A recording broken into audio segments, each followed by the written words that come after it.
Deixa eu ver se entra aqui.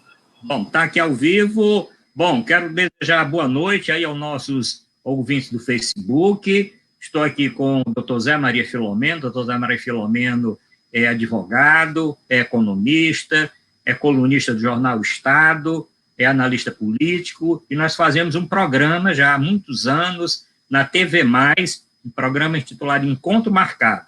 E agora, nesse período de pandemia, nós vamos continuar com o programa nas redes sociais.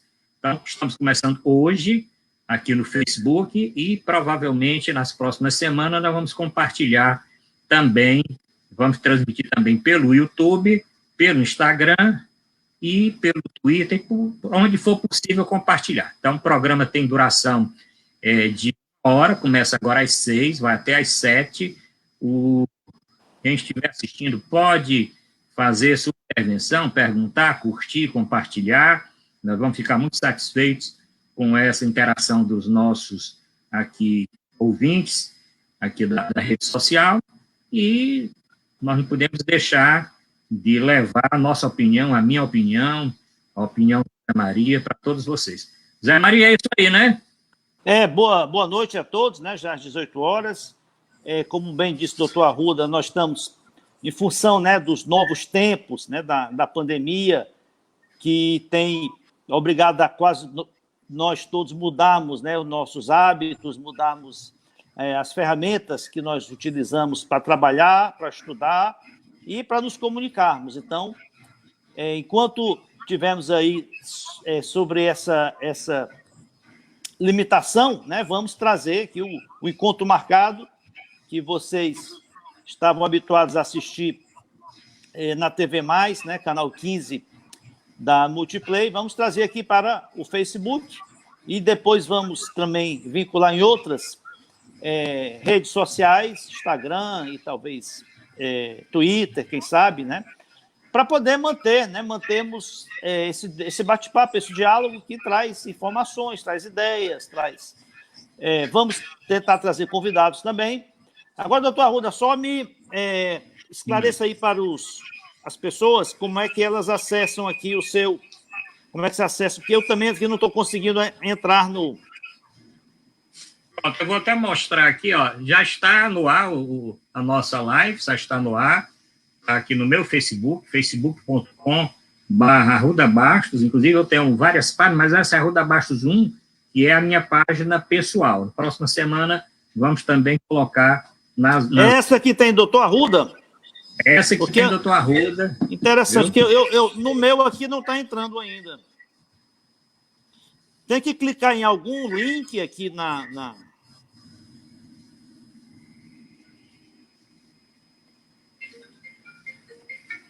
Não tem, né? Não tem.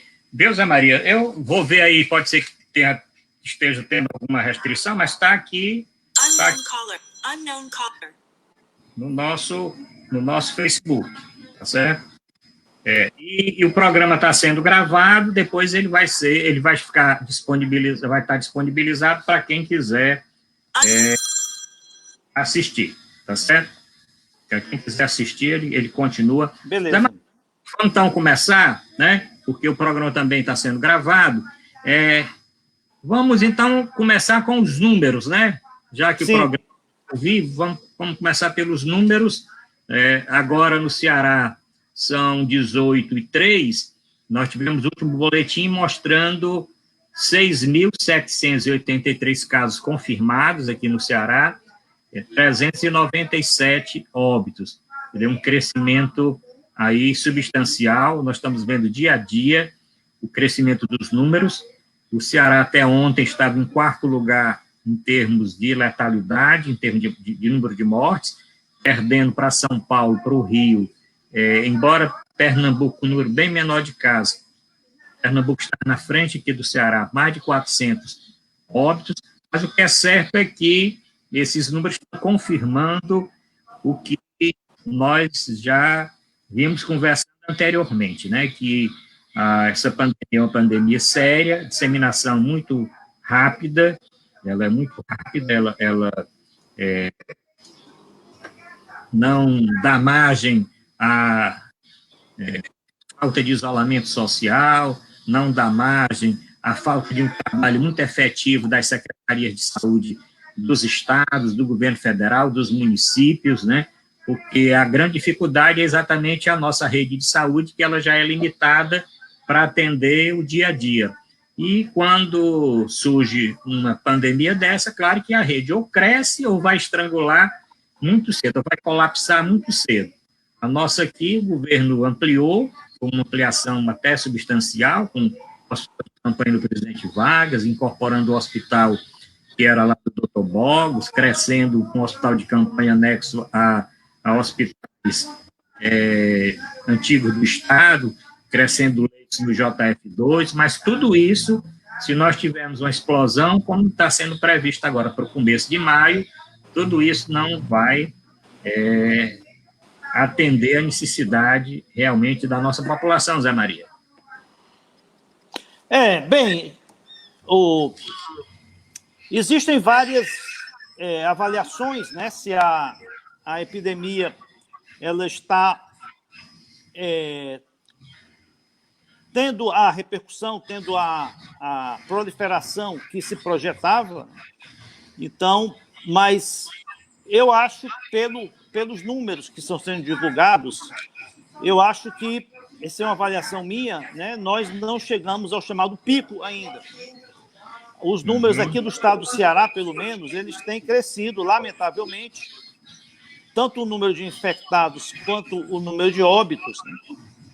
E pelo que se projeta, pelos cálculos matemáticos, porque esses acompanhamentos, além do aspecto médico, sanitário, né, existem a necessidade de recursos matemáticos para se fazer as projeções. Então, projeta-se que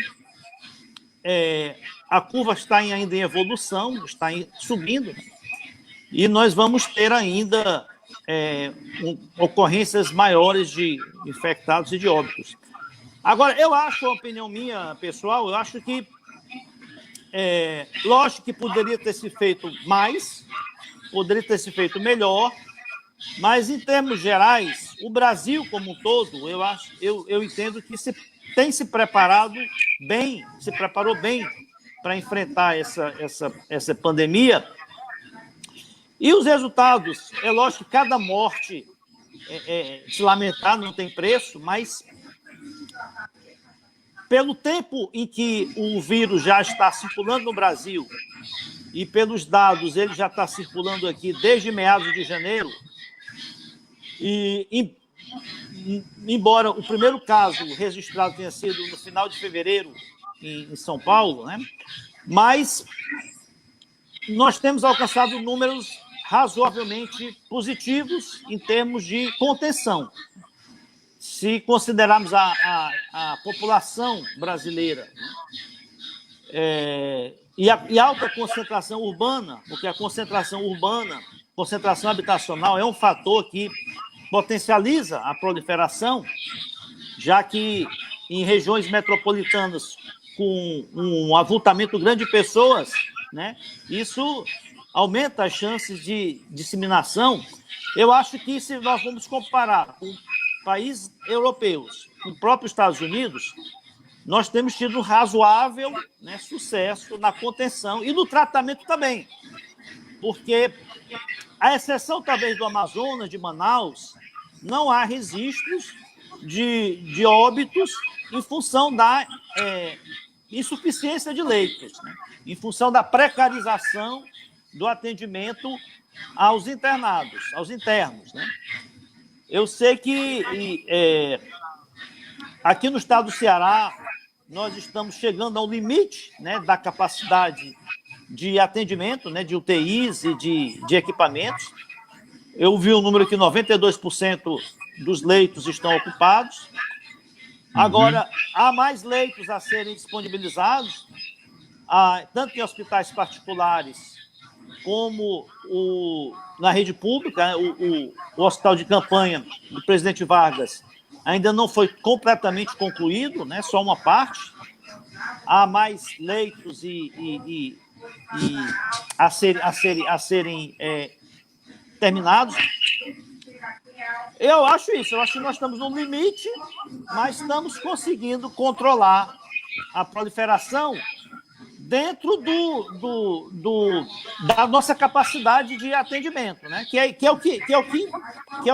o fator que mais importa, né? Por que se precisa conter a proliferação, achatar a chamada curva, né? É para que o número de necessidades de internação fiquem dentro da nossa capacidade. Se esse número estourar, ou seja, se ocorrer, como se chama, o colapso do sistema, ou seja, não foi o que aconteceu na Itália, né? A Itália não teve...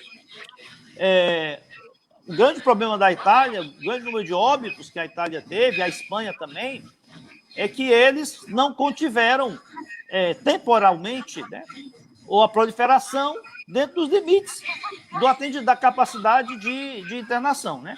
Eu acho que essa avaliação que eu faço poderia ter sido feito melhor? Poderia. Poderíamos ter fechado as fronteiras, limitado, restringido os voos vindos do exterior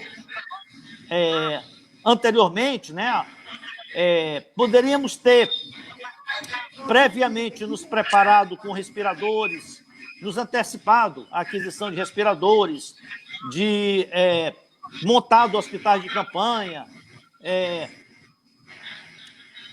e também hospitais na rede hospitalar, e leitos na rede hospitalar. Poderíamos ter antecipado 2 semanas, poderíamos ter ganhado 2 semanas, pelo menos, né? Comprado equipamentos de proteção, nos preparados. Era sabido, isso aí é lógico. Qualquer pessoa sabe que esses equipamentos de proteção, máscara, luvas, iam se exaurir no mercado, né? Porque o mundo todo está procurando, né? Mas eu acho que, em termos gerais, né, eu acho que nós temos feito um bom trabalho. Estados talvez um pouco melhor do que outros, mas aqui no Ceará eu não vejo, né? Eu tenho até algumas restrições à extensão e do isolamento, né? Acho que só podemos ter, mas vamos falar nisso mais na frente. Mas, em termos gerais, eu acho que, embora o Ceará esteja um pouco acima da média nacional, lamentavelmente, o número de infectados e de vítimas por 1 bilhão de habitantes nosso é talvez maior até que São Paulo, mas, em termos gerais, considerando a extensão populacional, considerando, como você disse, a letalidade, né, a forma violenta que o vírus se propaga, eu acho que nós estamos fazendo até um trabalho razoavelmente bom. Zé Maria, é o seguinte, o nosso programa entrou agora ao vivo em todas as plataformas, você pode, inclusive, compartilhar, pode dar uma olhadinha que ele já está ao vivo, e eu quero só explicar quem entrou agora para assistir o nosso programa, que este é o programa Encontro Marcado, com a Arruda Bastos e com Zé Maria Filomeno, um programa que há muitos anos nós levamos ao ar na TV Mais, canal 15 da Multiplay. Esse nosso programa passava sempre na Multiplay, às segundas, quartas e sextas, no horário das 21 horas. Com a pandemia, não tem condição de ter essa gravação, nós estamos, então, colocando o programa pela internet. Então, o programa pela internet, ele vai agora de forma inédita na segunda-feira, e nós vamos compartilhar o vídeo nos outros dias. Nós estamos tratando aqui de diversos assuntos, estamos iniciando falando aqui da Covid-19, o doutor Zé Maria já deu aí uma opinião, eu vou dar um número a mais aqui, o número que eu falei é do Ceará de 6.783 casos, 397 óbitos, né, 397 óbitos, certo? E no Brasil esse crescimento é substancial. O doutor Zé Maria falou algumas coisas importantes. Primeiro, que o Ceará realmente ele fez um preparativo maior, e nós precisamos de um pouquinho mais de tempo, porque nem tudo que foi planejado para essa pandemia encontros à disposição da população, por exemplo, o hospital que foi construído dentro do Presidente Vargas, esse hospital de campanha, ele tem capacidade de até 308 leitos. Ele atualmente está funcionando com uma parte desses leitos, 10 leitos de UTI. Esses leitos de UTI mais para atender os pacientes que necessitam dentro do hospital do Presidente Vargas. É um hospital de pequena complexidade, de média complexidade, mas que pode ser, se necessário for, transformado no hospital de maior complexidade. Para isso, nós vamos necessitar realmente que a compra que o governo do Estado fez de respiradores cheguem aqui ao Ceará. Nós recebemos ontem, e eu fiquei satisfeito porque destravamos essa ligação com a China, recebemos 90 toneladas, e esses equipamentos que chegaram ontem são fundamentais, porque são EPIs, e muitos profissionais estavam reclamando, e reclamando com razão, de que os EPIs não eram de qualidade, eles estavam em quantidade menor do que o necessário, com essa grande quantidade, que que foi documentado e divulgado pela Secretaria, dá para aproximadamente 2 ou 3 meses, dá uma certa segurança, inclusive para o interior, porque no interior praticamente não tinha mais nada de máscara, de avental, nada de EPI. A outra coisa importante foram os testes, né? Os testes que chegaram, 300 mil testes, é uma parte, o governo adquiriu na casa de quase 300 toneladas de equipamentos, e esses outros equipamentos devem chegar nos próximos dias. Mas já foi um alento, pelo menos de EPI, não vamos ter dificuldade nos próximo mês, e os testes vão começar a ser feitos. Tem outros testes. Não, Zé Maria? Não, é exatamente isso. Existem 2 frentes de combate, né, à epidemia. É a prevenção, ou seja, evitar que as pessoas contagiem, e o tratamento, aqueles que estão infectados e precisam de internação, né? Então, eu acho que as autoridades de saúde correm nessas 2 linhas, né? Você que conhece bem, tem informações em relação ao tratamento. O estado do Ceará, ele está bem equipado, está preparado, né, para socorrer, né, aqueles que precisam de internação. Parece-me que o problema maior, não existe muito mistério, assim, não existe muita complexidade no tratamento contra a Covid-19. Não existem medicamentos assim milagrosos, né? Os medicamentos utilizados no mundo inteiro nós temos disponíveis. A questão realmente existe a necessidade quem está com insuficiência aguda respiratória precisa da ventilação mecânica, né? Os respiradores, e precisa se entrar precisa da internação UTI. Então, o estado do Ceará está bem equipado, porque eu tenho ouvido aí estados que têm tido até uma ociosidade, se prepararam também bastante, né? O Rio Grande do Norte é um que eu tenho informações. Se preparou, as unidades hospitalares públicas e privadas se prepararam com ampliar os leitos de UTI, adquirir respiradores, e estão até com leitos ociosos, né? Estão com 50%, talvez, da capacidade utilizada. Aqui no Ceará, como é que está o Arruda? A situação aqui está muito mais grave, porque nós estamos na rede estadual com praticamente 98% dos leitos ocupados na rede estadual em Fortaleza, 98%. No estado, cai na casa dos 70%, mas é o que você falou, o estado do Ceará se preparou. O problema é evitar que esse pico chegue mais cedo. Quanto mais tarde o pico da doença chegar, é bom até explicar isso. As pessoas dizem, vamos logo ter esse pico porque termina logo. Não é assim. Porque se esse pico chegar logo, aí nós não vamos ter condição de atender as pessoas que vão necessitar principalmente de leitos de UTI. Ontem eu estive conversando com as operadoras de plano de saúde, estive conversando com dirigentes das operadoras de plano de saúde. Nós temos aqui duas grandes operadoras, uma cooperativa, que é a Unimed, e uma Medicina de Grupo, que é o Apivida. Conheço a direção de todas essas duas operadoras. Eles comunicando, falando da dificuldade que já estão sentindo de leitos. A Unimed criou um hospital de campanha no estacionamento, está transformando UTIs do hospital regional, que eram para pós-operatório, em UTIs para Covid-19.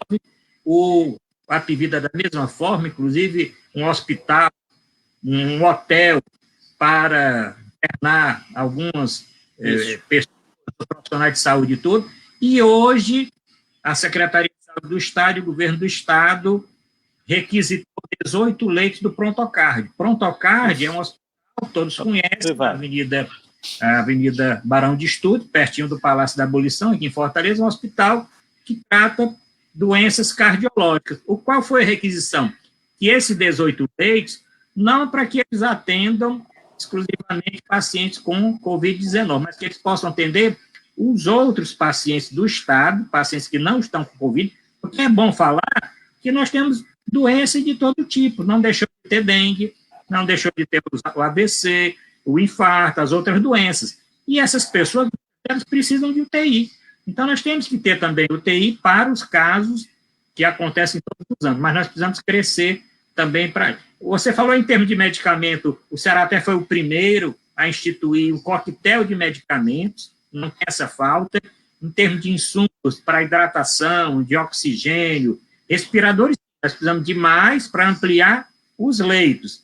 Profissionais de saúde é outra dificuldade que eu vejo que nós temos ter, porque muitos profissionais estão adoecendo, ficando de quarentena, alguns, inclusive, hospitalizados, outros em UTI, dois, pelo que já foi divulgado, inclusive, chegaram a falecer. Então, nós temos essa dificuldade. Então, o Estado, inclusive, solicitou, e o governo federal atendeu, o MEC, antecipando a formação dos profissionais que iam terminar a medicina agora no meio do ano, enfermagem e farmácia. E tem uma solicitação do governo do Estado, aliás, não do governo do Estado, dos governadores do Nordeste, para que o Ministério da Saúde permita que os médicos formados no exterior possam também atuar nessa área. O governador lá do Pará não esperou nenhuma resposta lá para o Norte. Já devido à grande dificuldade, principalmente em Belém, da falta de profissionais, ele contratou médicos dos brasileiros e não brasileiros formados no exterior para poder atender, que é uma questão, é uma situação de urgência. Então, eu concordo com você. Nós aqui no Ceará, se nós não tivéssemos tido essa preparação um pouco mais rápido, nós estaríamos também sofrendo da mesma forma que Belém, lá no Pará, e principalmente Manaus. São dois estados em que a saúde já colapsou. O Rio de Janeiro está numa situação difícil, mas tem muitos ainda hospitais de campanha para funcionar, então eu acho que o Rio, apesar das dificuldades, eles vão conseguir suprir, e São Paulo também, numa situação difícil, mas eu acredito que vão conseguir superar. A exceção de Manaus, né, eu acho que não tivemos nenhuma congestionamento, vamos chamar assim, nenhuma crise de atendimento. Né? Ninguém foi a óbito, talvez, por omissão ou por insuficiência de atendimento. Agora, uma pergunta que eu vejo muitas pessoas fazendo, e você até como médico e como conhecedor bem do tratamento aí do Covid-19, no início eu vi muitas orientações à população, dadas à população, dizendo, olha, se você está suspeito, está sentindo alguma suspeita de estar acometido, né, do Covid-19, mas não sente, né, não sofre sintomas graves, ou seja, aquela insuficiência respiratória mais aguda, fique em casa, tome Novalgina, controle a febre, né, procure se preservar para não infectar outras pessoas, vá acompanhando aí que pode ser que você ultrapasse, né, ultrapasse aí a doença. Por outro lado, eu vi outras pessoas dizendo o contrário, outros infectados, dizendo, olha, eu poderia até não ter ido ao hospital, né? Mas quando eu fui ao hospital, poderia ter ficado em casa. Mas eu fui ao hospital e acabei no hospital sendo medicado, né? Já com drogas que retardaram, né? Retardaram o avanço da doença. E, inclusive, no hospital, fiz tomografia, eu achava que não sentia nada, não estava assintomático, mas sentia poucos sintomas, mas no hospital constatei na tomografia que os meus pulmões já estavam comprometidos, né? Então, a pessoa faz o quê? Fica em casa, vai para o hospital, o que é melhor? Bom, eu vou explicar. Olha, nós tivemos 3 condutas diferentes nessa pandemia. 3 condutas. A primeira conduta era aquela no início, que se você tem só tosse, se você tem uma febre, que essa febre não é tão persistente, que você fique em casa para não se contaminar nas unidades de saúde.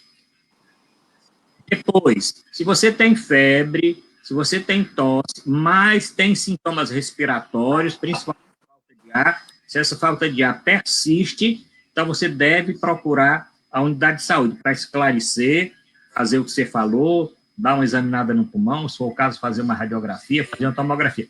Hoje, o que é que nós estamos indicando? Se você tem uma febre muito alta, uma febre persistente, uma febre que realmente não cede, não precisa aguardar que essa falta de ar venha a aumentar. Se você tem falta de ar, deve ir realmente para a unidade de saúde, para no início ser iniciado um tratamento, até ser avaliado melhor.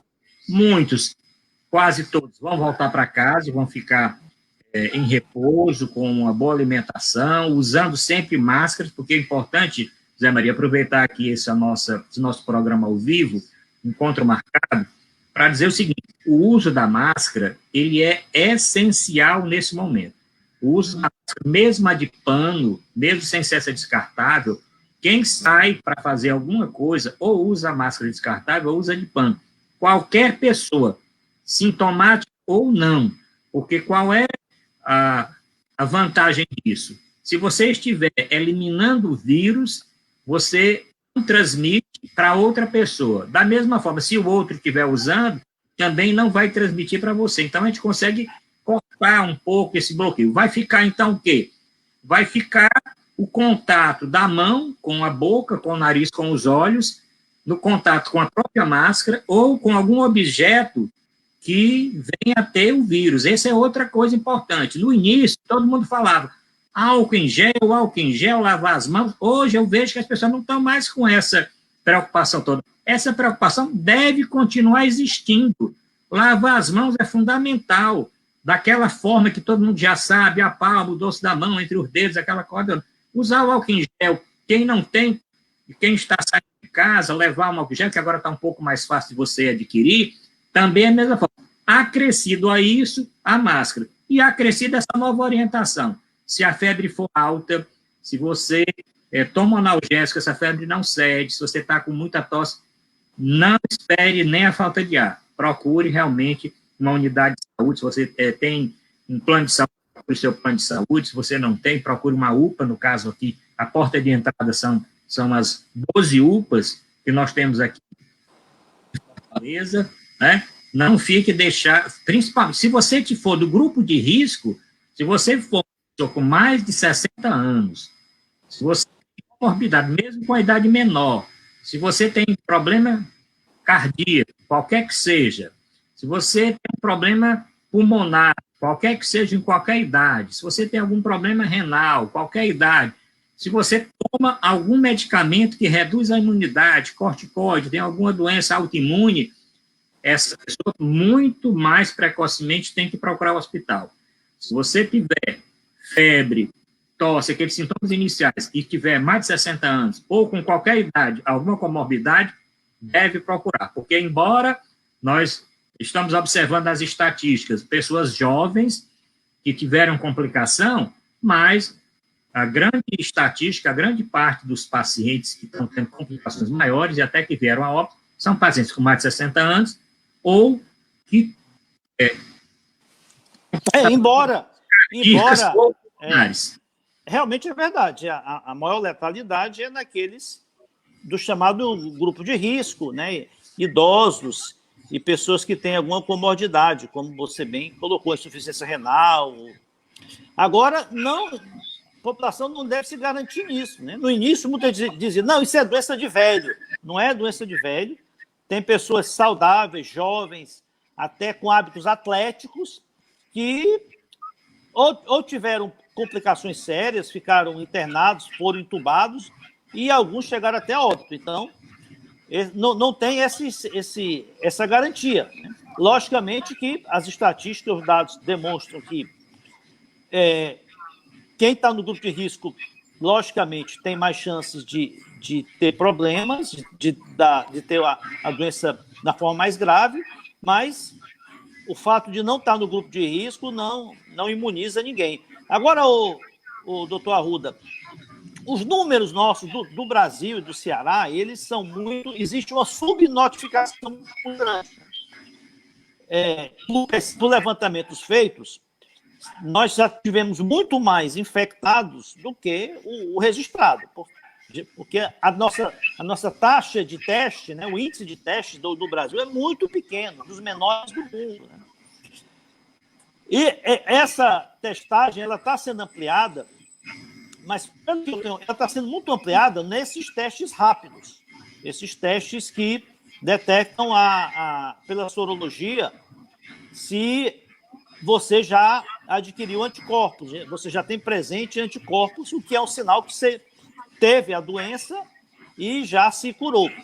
Esses resultados desses testes rápidos, né, que estão sendo feitos, vão ser feitos agora maciçamente, principalmente pelo setor público, junto aos profissionais da área médica, né, até para fazer, né, um mapeamento de quais profissionais correm mais risco ou não, né? Aqueles que já estão imunes, logicamente, correm muito menos risco.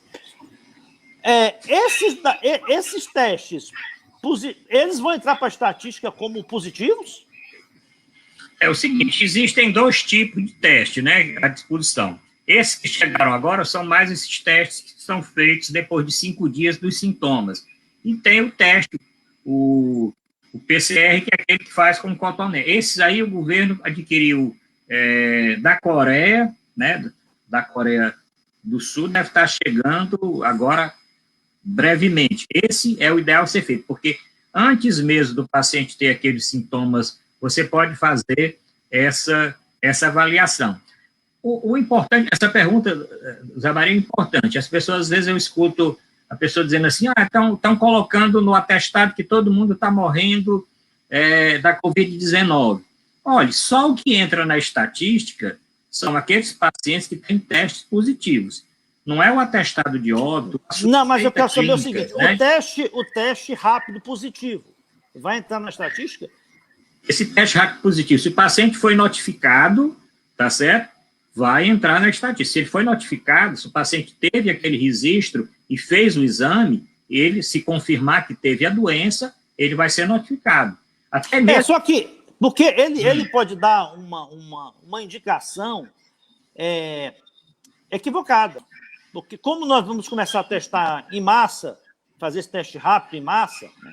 Então, se nós formos considerar, já que a estatística só é computada a partir do momento em que sai o resultado do teste, nós vamos considerar esses como novos casos, isso vai dar uma indicação equivocada, porque não são novos casos, né? São casos, talvez são casos de curados, né? Podem estar nos curados, mas não nos novos casos. Sim, mas para ter curado, ele teve doente antes, né? Sim.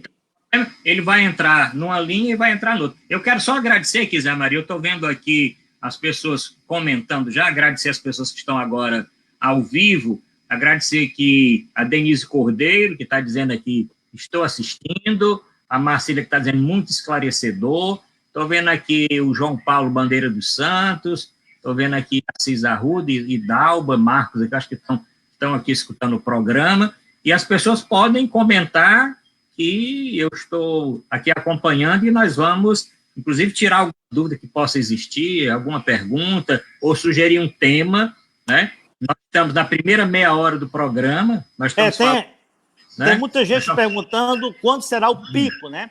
Eu acho que não há como fazer essa previsão no momento, porque nós temos um nível de testagem muito pequeno.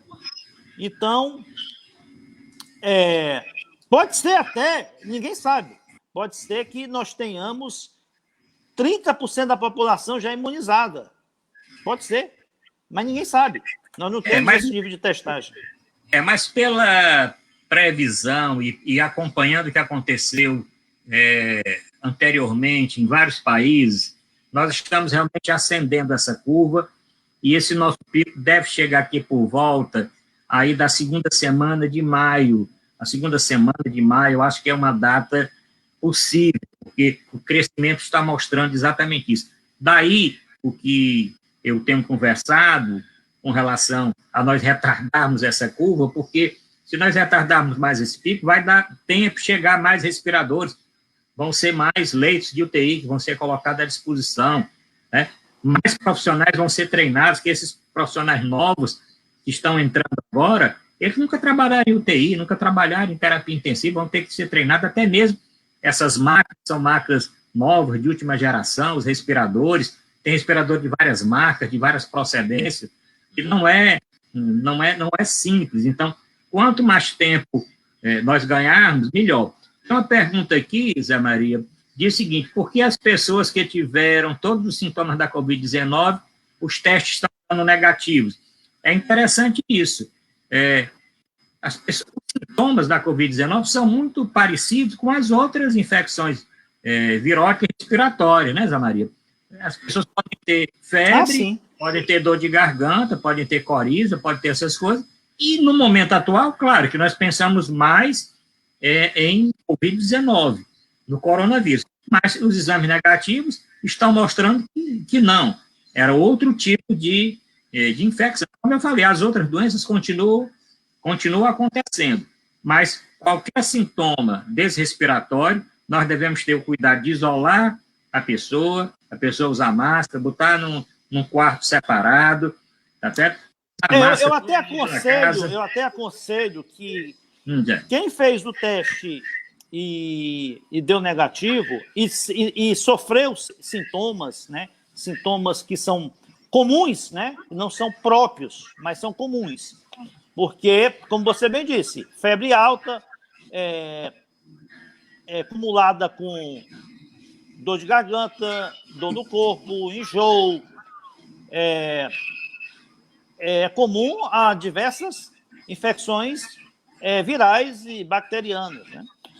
É que a pessoa faça, daqui a algum tempo, outro exame, né? Porque existe uma possibilidade de falso negativo muito grande, né? Principalmente nesse exame rápido, né? Nesse teste rápido. A outra coisa, Zé Maria, que sempre pergunto aqui, como é as cidades do interior. Qual o problema para a cidade do interior? Eu tenho muita preocupação com a cidade do interior, porque, normalmente, doenças mais sérias, as cidades do interior já encaminham os pacientes para a capital. Agora, claro que nós temos o Hospital Regional de Sobral, temos o Hospital Regional lá do Juazeiro do Norte, temos o Hospital Regional de Xaramubi, esses hospitais grandes, terciários, eles vão segurar um pouquinho o paciente, mas eu tenho preocupação com o da região metropolitana, com as pessoas do Maciço de Baturité. Inclusive, eu tenho participado muito da Rádio Maciço, dado entrevista à Rádio Maciço de Baturité, a minha querida amiga Maria Lins, que é a proprietária da emissora lá. E as pessoas do Maciço falam, bom, se um paciente necessitar de UTI, na região do Maciço não tem leito. O Estado cresceu leitos para Iguatu, cresceu leitos para outras cidades maiores, ampliou esses hospitais regionais, mas aí, mais ainda as pessoas do interior, não se confie, você que está numa cidade escutando o nosso programa, se estão dizendo na sua cidade que não tem nenhum caso confirmado, tem casos aí na sua cidade, não tem confirmado ainda porque o teste não foi feito. Não tem nenhum óbito, graças a Deus, não tem nenhum óbito, mas existem pessoas que estão transmitindo a doença. Então, eu vejo nas reportagens a pessoa nos açudes, é bom porque está sangrando, as pessoas indo visitar alguns pontos turísticos, não façam isso. Nesse momento, é melhor ficar realmente em casa. E há um exemplo da cidade de Coreaú, né? Coreia é uma cidade lá próxima a Sobral, que a cidade que passou semanas sem nenhum caso, um só contaminado, um só infectado chegou na cidade, contaminou parece que 30. Né? Quer dizer, não é que ele contaminou 30, é um efeito cascata. Ele contamina uma, duas pessoas, essas duas, cada uma contamina mais duas. Realmente é preocupante. Zé Maria, eu quero falar mais de alguns aqui que estão acompanhando o nosso programa, né? A Josenilde Campos, lá de Itapipoca, tá certo? Um abraço aqui para o doutor Costa Campos, que é proprietário de uma clínica muito conceituada, é um médico muito conceituado na região, lá aqui no doutor Costa Campos. Eu estou vendo aqui que a Josenilde, que é a esposa, está assistindo aqui o programa. Quero agradecer aqui a Núbia, que está assistindo o programa, a Denise eu já falei, a Marcília, o Argolo, o Sebastião, estão aqui escutando o programa, e eu quero, vocês podem botar aqui, comentem aqui que eu estou... eu quero também mandar um abraço aqui a Jaqueline Filomeno, que é minha irmã, que está lá nos Estados Unidos, está lá... ótimo. Está lá presa. Qual a cidade, Zé Maria? Está lá, infelizmente, ela está em Nova York, a cidade que ela mora. Nova York. Mas ela está muito bem protegida, está confinada lá na casa dela, sem poder sair. E está mandando aqui um aceno. A sua mãe já também, veio? Não, ela está também lá, confinada também. Só quando abrir os voos de volta para o Brasil que ela vai poder retornar. Mas pelo menos lá ela está bem protegida, né? É lá nos Estados Unidos, né? Vamos lá, Zé, pode dizer. Quero mandar um abraço ao meu amigo Alberto Perdigão, né, que nos deu a honra de conceder-nos uma entrevista lá no Encontro Marcado, ainda lá na TV. Está aqui abraçando a dona Aldinéia Brito e alguns outros amigos. Agora, Arruda, eu queria falar um pouco também sobre as medidas de isolamento, né, de prevenção, porque existem muitos questionamentos, existem muitas pessoas que têm dúvidas se o isolamento da forma que ele tem sido implementado aqui no estado do Ceará e no Brasil, qual a eficiência, qual a eficácia que ele tem tido para conter a proliferação, se não pudesse fazer o isolamento de mecanismos diferentes, com formatações diferentes, que conciliassem, né, compatibilizassem a restrição compatibilizasse o combate à proliferação com uma maior liberdade das pessoas exercerem suas atividades, né? O que é que você diz disso? Eu digo o seguinte, Zé Maria, nos locais aonde o isolamento foi mais efetivo, a doença não se disseminou tanto, o sistema de saúde não sofreu tanto. Naqueles locais, o exemplo típico, Itália, cidade de Milão, prefeito Sala. O prefeito fez uma campanha, inclusive na mídia, dizendo que não poderia parar, não deveria parar. Manteve tudo funcionando. Moral da história, a maior calamidade que já aconteceu na cidade, quantidade de óbitos imensa. Eu digo o seguinte, você tentar um isolamento, como se chama vertical, isso não é possível, porque você tem um idoso ou uma pessoa que é do grupo de risco. Aí o filho dessa pessoa vai trabalhar, o neto vai lá para a escola, o outro vai não sei para onde. Eles voltam. Para a criança, normalmente a doença é assintomática, mas transmite. Para o jovem, a maioria dos jovens vão ter pouquíssimos sintomas, quase nada. Mas chegando em casa, eles vão transmitir para o idoso. Então, o idoso não está protegido se alguém de casa está saindo com frequência, né? O que é que nós aconselhamos? Se alguém de casa tem que sair porque trabalha em uma área prioritária que não pode parar, tá certo? Ele é um profissional de saúde, né? Ele é um profissional de segurança, ele é profissional de uma empresa que não pode cessar suas atividades, que ele tenha o máximo de cuidado quando chegar aquele cuidado máximo com a roupa que vem da rua, com a máscara que vem da rua, com o calçado que vem da rua. Agora, as pessoas que hoje, inclusive, uma parte já receberam essa ajuda do governo, embora demorou muito essa ajuda sair, esses 600, esses 120, esses R$ 1.200, demorou muito, podia ter saído mais. Eu até questiono Isso foi uma das causas do isolamento não ter funcionado na medida do possível. Eu acho o seguinte, quanto mais isolamento, mais cedo nós vamos sair com segurança.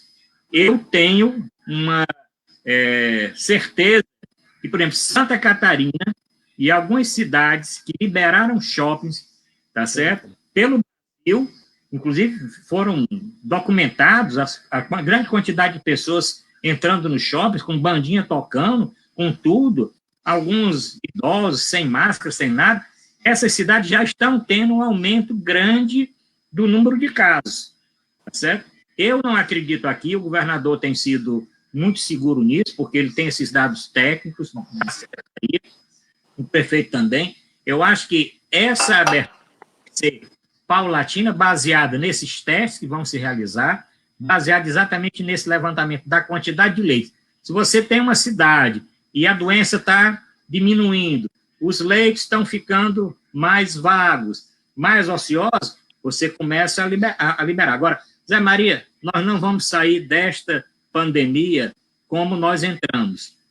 Superlotação em estádios, isso não vai mais acontecer. Superlotação em cinema, isso não vai mais acontecer. Superlotação em restaurantes, isso não vai mais acontecer. O uso das máscaras vai ser uma coisa normal, porque hoje quem usa máscara, você chega, a pessoa está fazendo quimioterapia, está fazendo quimioterapia, está tomando alguma coisa muito grave, está com a imunidade baixa por algum. Está com a imunidade muito baixa. Nós vamos ter que ficar acostumados. Sim, mas isso aí é o futuro. Né? Agora, deixa só, Zé Maria, deixa eu falar mais aqui. Agradecer a Maria Arlene Bastos, que está parabenizando pelo programa, a Núbia que está dizendo que o Ceará está muito na mídia, está achando até uma coisa chata, mas está na mídia, Núbia, porque os dados são preocupantes, o número de casos, então tem que estar na mídia. O Francisco Jair Rodrigues está dizendo, doutor Ruda, meu amigo, sempre dando a sua contribuição para melhorar a saúde, está em Itapajé, então já tivemos aqui participação de Itapipoca, de Baturité, de Itapajé, de Fortaleza, tem um telespectador nosso aqui de Aquiraz, agradecer, é o primeiro programa nosso, claro que os próximos nós vamos divulgar, esse é um teste que nós estamos fazendo também só numa plataforma, mas quem entrou agora, dizer o seguinte, este é um programa que existe na televisão, eu sei que muitos que estão assistindo podem também serem nossos telespectadores semanalmente na TV+, mas a partir de hoje nós não vamos deixar o nosso ouvinte, o nosso telespectador na mão. E dizer que esse vídeo vai ficar à disposição, quem não assistiu no começo, pode rever quantas vezes queira, pode compartilhar as informações que nós estamos dando aqui hoje, Zé Maria. Bom, são 18h47. Bem, sim. Não, o que muitas pessoas questionam é, logicamente, que o isolamento, a quarentena, você restringir a circulação de pessoas, restringir a aglomeração, é fundamental, é inevitável para se conter a proliferação do vírus. Né? Agora, nós não temos condições de fazer, por exemplo, um lockdown como foi feito na China, que realmente surtiu efeito. É impressionante. Essas notícias que vêm da China até são alentadoras, porque nos dão a luz do fim do túnel. Nos indica que realmente o vírus pode ser contido, a epidemia pode ser contida. A China, se eu imaginava que fosse ter um desastre sanitário, epidemiológico na China de milhões de mortes. Um país de 1 bilhão e 400 milhões de habitantes, e tendo sido lá o foco, né? Tendo sido lá que esse vírus surgiu, né? Mas a China conseguiu algo que é inimaginável. Eu me surpreendo se os dados forem verídicos, né? Aquele distrito de Rudum, como é o nome? Wuhan praticamente está já imune ao vírus. O vírus conseguiram matar o vírus lá e outras cidades da China, e a China é uma cidade de megalópolis, né, que tem, como eu disse no início, a região de alta concentração urbana facilita a proliferação do vírus, ele não chegou a Xangai, a Pequim, a outros grandes centros, né? Então, mostra que tem-se como realmente praticamente eliminar a proliferação do vírus. É claro que poderá vir uma segunda onda na China, porque o vírus continua vivo, não se tem uma vacina ainda e não se tem... vai demorar alguns meses, talvez um ano, para se ter uma vacina segura, mas o que a China fez é exemplo, né? Agora, nós não temos condições de fazer aqui o que fez a China. A China realmente teve um lockdown, ninguém podia sair de casa, né? Eles tiveram uma taxa de isolamento. Aqui no Brasil, dependendo da cidade, nós estamos tendo uma taxa de isolamento de em torno de 60%, entre 50% e 65%, né? Dependendo no fim de semana é maior. Lá estiveram, acho que quase de 90% ou mais. É verdade. Mas nós não vamos. Agora, o que se questiona é qual que poderia se fazer, que o isolamento está sendo feito de uma forma assim muito, como se diz assim, uniforme, né? Uniforme. Que poderia se fazer de uma forma mais assim inteligente, utilizando os dados, né? Então, eu tenho, por exemplo, muitos empresários, que questionam que alguns setores da economia, alguns setores produtivos, estão sendo liberados 100%, como supermercados, farmácias, que supermercados eles provocam uma concentração grande de pessoas. Eu tenho ido ao supermercado toda semana e vejo realmente uma concentração grande. E outras atividades que não são consideradas essenciais, mas que poderiam estar funcionando de uma forma com restrições, né, com proteções, né, de uso de máscaras, de uso de álcool gel, de limitação de afastamento, por exemplo, as construções, né, que foi objeto daquela reunião, daquela fala do secretário da Saúde, doutor Cabeto, que ele hoje já reviu aquela posição, daquela previsão de 250 mortes por dia. A construção civil poderia estar sendo liberada com certas restrições, o que não seria objeto de grandes riscos, né? Porque o operador da construção civil já, tradicionalmente, por natureza, ele já usa equipamentos de proteção individual contra acidente de trabalho e a máscara seria só mais um. Você não acha que alguns setores poderia-se iniciar uma flexibilização com alguns setores, né, de uma forma que não causaria, né, que não causaria uma periculosidade de contaminação? Zé Maria, no momento, infelizmente, não. Porque o problema é o seguinte, o trabalhador da construção, eu estou entendendo o seu raciocínio.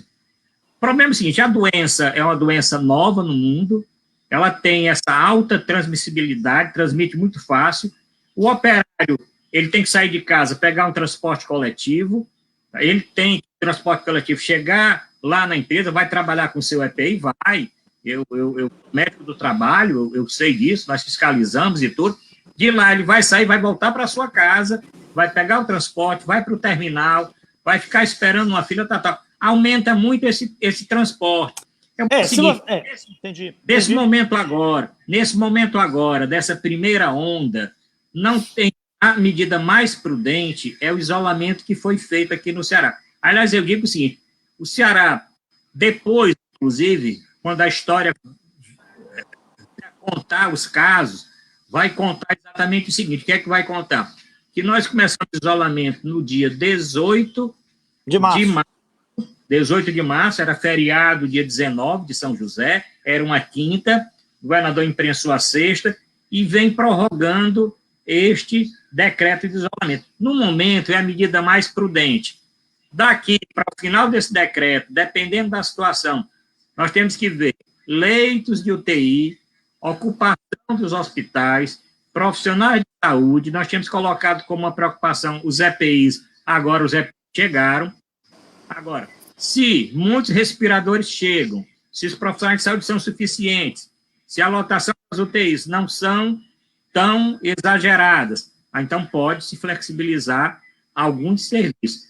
Agora, como algumas pessoas preconizavam, de uma forma rápida, não. Nós vamos ter uma coisa lenta e gradual quando essa curva começar a descer, porque até lá, qualquer coisa que você libere é uma quantidade de casos a mais que vão ao sistema. Então, no momento, realmente não tem condição de fazer, na minha opinião, a medida mais correta é essa. E nós vamos ver que em outras cidades, podem anotar, esse vídeo está ficando gravado, alguns estados que liberaram, eu digo Minas Gerais, Santa Catarina, algumas cidades que liberaram comércio, shopping, tudo, podem depois a estatística como as estatísticas, a quantidade de casos que vão apresentar. Não tem dúvida, isso aconteceu no mundo todo. Isso aconteceu quando nós estávamos tendo aqueles casos na Itália, a França estava realizando eventos, passeatas e tudo, depois chegou Madrid, era a mesma coisa, então foi em cadeia. José Maria, 12h55, vamos falar um pouquinho aí, eu acho que de Covid aqui, as pessoas, bom, aqui na Argentina, proíbe a venda de passagem aérea até setembro, certamente eles preferem, estão pensando mais longe. Existem países que, nós não vamos, esse ano é um ano de muita dificuldade para o turismo, tanto interno como turismo internacional, praticamente não vamos ter. A questão do turismo. A questão econômica é muito séria. Né? As medidas, eu queria que você falasse, as medidas aí que o governo tomou para essa área econômica, você acha que deixou a desejar ou era isso mesmo? Não, eu acho que o governo tomou medidas muito interessantes, né, no início. Por exemplo, esse benefício emergencial de R$600 foi algo jamais visto no Brasil. Né? Você vai beneficiar, parece que são quase 40 milhões de brasileiros que já requisitaram, né, o benefício. É um programa de assistência social jamais implementado nessa dimensão. Para você ter uma ideia, o Bolsa Família, que é um programa magnífico, elogiado no mundo inteiro, um sucesso já de, acho que quase 16 anos, ele contempla, se não me engano, esses números eles vão mudando de ano a ano, em torno de 12 milhões de famílias. E um benefício que chega, acho que o máximo é R$240, R$250, não sei bem. Então, eu sei que quem está sem renda, quem está impedido, obstacularizado de trabalhar, que precisa trabalhar como autônomo, como informal, né? Precisa todo dia estar nas ruas como vendedores ambulantes, como pessoas que trabalham guardador de carro, como trabalha que ganha dia a dia o seu sustento. Você passar aguardar quase um mês sem trabalhar, sem ter nenhuma fonte de renda para receber esse benefício, que R$600 é significativo em relação aos demais, né, planos, como eu tenho o Bolsa Família, mas é um valor que é bem menos, 40% a menos que um salário mínimo. Né? Então, não vai ser suficiente para compensar a renda da maioria das pessoas que está impedido de trabalhar ou teve os seus ganhos reduzidos drasticamente. Mas é um programa que demorou, mas logisticamente era impossível, né, você cadastrar e aprovar, porque vai ter muita fraude também. Eu sei de pessoas que não precisavam, não se enquadravam dentro dos critérios e requereram. Né? Eu acho que a segunda parcela, que já vai começar a ser paga, acho, na próxima semana ou essa semana, já vai ser mais rápido, né? Mas eu acho que foi até rápido de você aprovar essa medida no Congresso, aprovar a burocracia e operacionalizar. A outra medida importante do governo foi aqui permitiu que as empresas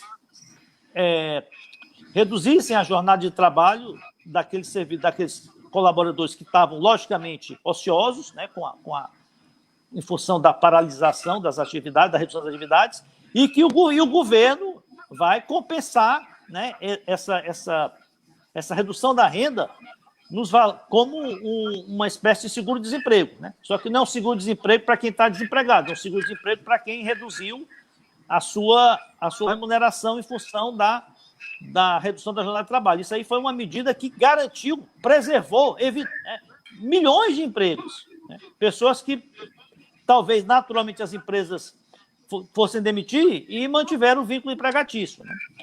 E também tem outras medidas de apoio, auxílio, aporte financeiro a empresas, pequenas e médias empresas em dificuldade, linhas do Banco do Brasil, da Caixa, mas nada disso são medidas emergenciais, né, para garantir a sobrevida das pessoas e a sobrevida das empresas. Agora, o baque econômico a médio e longo prazo é enorme, porque nós estamos experimentando algo jamais... É uma crise econômica de uma origem jamais experimentada. Não foi o sistema financeiro que quebrou, como foi em 2008, não foi como foi em 1929, né, aquele famoso crédito da Bolsa. Nós estamos com a economia, uma economia que estava saudável, e, de repente, a gente tem que puxar o freio de mão. Né? Então, é uma paralisação voluntária, quer dizer, não é voluntária, mas é assim, é como se fosse voluntário. Olha, vamos puxar o freio de mão. Então, é complicado. E complicado, a saída vai ser complicada também, porque essa crise econômica, ela é uma crise que ela afeta desigualmente os diversos setores. Nós tivemos recessões econômicas, outras, né, como 2015 até 2017, o Brasil passou por uma recessão econômica. Até hoje nós ainda estamos ainda, independente dessa crise do coronavírus, estamos ainda numa letargia econômica. Né? O Brasil, nos últimos 3 anos, cresceu míseros 1%, que é insignificante para a pujança da nossa economia, mas ela atinge, assim, a economia tem uma recessão de 3%, 4%. Tem setores que caem mais, são mais afetados, caem 10%, tem outros que caem só 4%, tem outros que até crescem, né? Essa não, você vai ter setores, como você citou, do turismo, né? Do entretenimento e turismo, que vão cair, que caíram a sua atividade 90%. Né? Os hotéis caíram 95%, os restaurantes, né? Você tem aqui o Beach Park, que está paralisado há 1 mês e vai continuar pelo menos mais 1 mês paralisado. As companhias aéreas, né? Que vai ter a necessidade do governo dar um auxílio financeiro às companhias aéreas, porque as companhias aéreas elas têm um custo altíssimo de pagamento de leasing, de seguros, de pessoal, e estão praticamente paradas. Então, alguns setores, é como na medicina, né? A pessoa aguenta ficar... A pessoa pode ficar até 5 minutos sem respirar, mas se ela ficar meia hora sem respirar, ela morre. Então, muitas empresas vão morrer. E isso Zé vai Maria, ser uma... Nós vamos agradecer aqui o Jairo Castelo Branco, que também está lá de Baturité, dizendo forte abraço aos amigos da Rua da Base Zé Maria Filomeno. Ele coloca um dado aqui, mais de 3 milhões de infectados no mundo, né? Não é uma gripezinha, ele está falando do presidente Bolsonaro. A Núbia dizendo que é difícil o isolamento, que a televisão tem mostrado a fila na Caixa Econômica, né, para receber essa medida emergencial. Eu também já falei disso, eu acho que podia ter encontrado uma forma, sei lá, não sei. O problema é a quantidade de brasileiros que eram invisíveis, né? Isso foi matéria ontem, invisível. Nós temos aí 40 milhões de brasileiros que eram totalmente invisíveis. Invisíveis. Não estavam no cadastro único, eles não estavam no Bolsa Família, não estavam em local nenhum. Eles trabalhavam como autônomo, fazendo bico, fazendo tal, viviam, dava para viver, sobreviver. Na hora que veio a pandemia, não tiveram imediatamente esse recurso. 50% da força de trabalho do Brasil é informal, 50%. Então, realmente, é um contingente muito grande de pessoas que ela não tem a proteção do seguro-desemprego, não tem a proteção do FGTS, e que realmente, de uma hora para outra, ficaram desamparadas, né? Então, não são aposentados. Estou falando da força de trabalho ativa, né? Fora os aposentados, os pensionistas. Então, é um problema muito sério, porque esse benefício é importantíssimo, mas é insuficiente.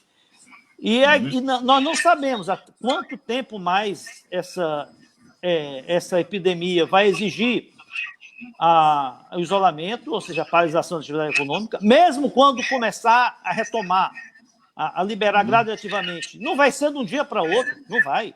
Não vai chegar um dia que o governador vai dizer está tudo liberado e vai. Mesmo que ele diga isso, as atividades não vão retomar de uma hora para outra. Não vão retomar antes. Zé Maria, nós estamos com 1 hora, 5 minutos e 36 segundos aqui na nossa live. Vamos ter que terminar. O nosso compromisso é terminar aí com 1 hora, mas dizendo para os nossos telespectadores da rede social que, devido à grande audiência, os grandes comentários em todas as páginas que nós compartilhamos, porque tem essa nossa página, mas tem a página do Zé Maria e as minhas, inclusive outras que nós compartilhamos, depois eu vou fazer um levantamento.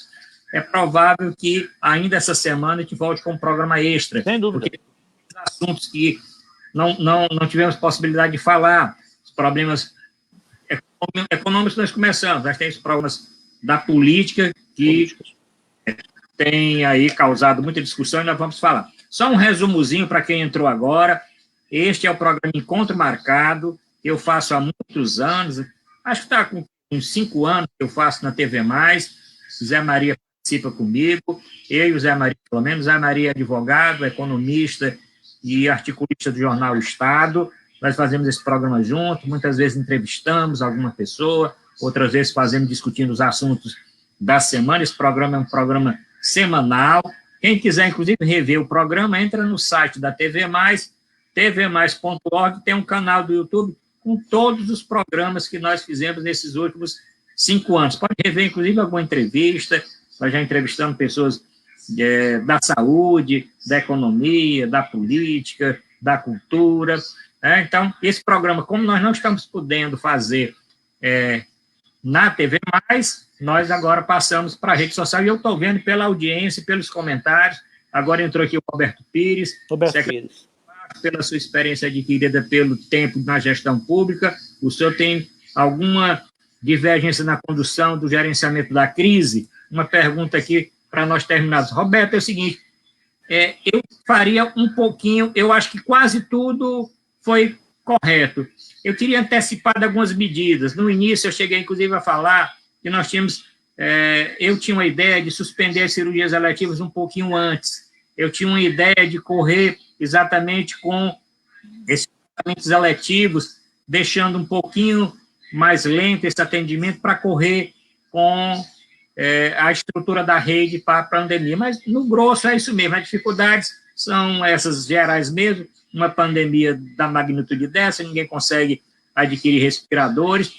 Realmente, o problema é não fabricar nada disso no Brasil, ter que importar, uma grande dificuldade. A USP parece que desenvolveu um respirador assim de baixo custo, né? Eu vi. Agradecer aqui o último comentário, Zé Maria, da Ana Lúcia Martins Coelho, que está dizendo parabéns pelo programa, está parabenizando você também Obrigado, Ana Lúcia. Esclarecedora contribuição na área econômica também. Bom, você tem alguém para comentar aí que está assistindo, além dos Estados Unidos? Olha, eu vou mandar um cumprimento para o Odaí Acosta, né, que é um fraterno amigo que está acompanhando. Diz parabéns pelo tema e suas elucidações. Tudo bem, Odaí? Estamos aqui tentando contribuir para o debate aí do tema. Olha, é importante, a mensagem que eu deixo final é que proteja-se, né? É importante as pessoas não menosprezarem, né, os riscos do Covid-19. Muita gente tem relatado que, porque eu tenho um conhecido que não sentiu foi nada, né? Teve aí um resfriado, mas né, cada organismo reage de uma forma diferente, cada pessoa tem um sistema imunológico mais fraco ou mais forte, mais resistente ou menos, né? Então, tem pessoas saudáveis, atléticas, jovens que tiveram a doença na forma muito grave e, lamentavelmente, foram a óbito. Então, não dá para brincar. Não dá para brincar. Eu sei que é um sacrifício muito grande, que todos estamos passando, né? Uns mais do que outros, mas eu tenho certeza que o momento, realmente, como diz o doutor Arruda, não há como desviar, né, desse caminho, que é o máximo de proteção possível, o máximo de isolamento e que as autoridades continuem, né, aperfeiçoando e ampliando o sistema de atendimento para que nós para que a gente não chegue a ter um colapso, né, como aconteceu na Itália, até nos Estados Unidos. Os Estados Unidos colapsou o sistema. Muita gente morreu nos Estados Unidos por falta de atendimento, por insuficiência de médicos, de leitos, de profissionais, de respiradores, né? Aqui, eu acredito que aqui nós não chegamos a esse ponto ainda, né? Eu tenho receios do interior, porque o interior não tem os mesmos recursos, não tem a mesma atenção que tem na capital, né? Que o interior possa ter esse tipo de insuficiência. Mas eu acho que o governo, as autoridades estão atentas no interior também. Então, até o próximo encontro, né? Vamos anunciar em breve o próximo encontro e só agradecer a audiência. Pronto, Zé Maria, é isso aí. Lembrar que na segunda-feira, toda segunda-feira, 18 horas, nós vamos ter o programa normal, edição normal, todas as segundas às 18 horas. Nós podemos ter edições extraordinárias, nós ficamos pendentes de alguns assuntos, nós vamos combinar, mas vamos divulgar acontecendo. Agradecer a todos aqueles que estiveram até esse momento assistindo o encontro marcado com a Arruda Bazé Maria Filomeno, dizer que podem compartilhar esse vídeo, podem assistir quantas vezes vocês quiserem, e os comentários nós estamos aguardando aí, e vamos aprimorar o nosso programa para as próximas apresentações. Boa noite a todos, boa noite, Zé Maria, até a próxima live aqui do Encontro Marcado. Tchau para vocês. Tchau.